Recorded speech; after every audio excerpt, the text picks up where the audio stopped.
बिस्मिल्लाहिर्रहमानिर्रहीम। अस्सलाम वालेकुम डियर स्टूडेंट्स। आज हम 1 मिनट कॉन्सेप्ट क्लैरिटी सीरीज़ में एक नया कॉन्सेप्ट डिस्कस करेंगे, that is civil disobedience movement.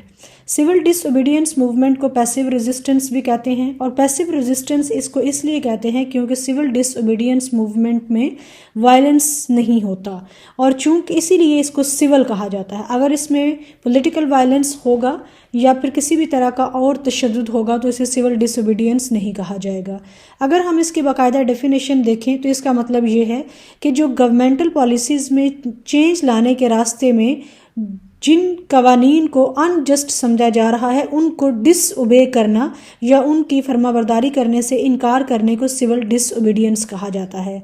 Henry David Thoreau ने 19th सेंचुरी में सिविल डिसओबीडियंस के ऊपर बहुत काम किया, बहुत लिखा। ये एक अमेरिकन पॉलिटिकल साइंटिस्ट थे, और उसके बाद किंग मार्टिन लूथर एक बहुत बड़ा नाम है।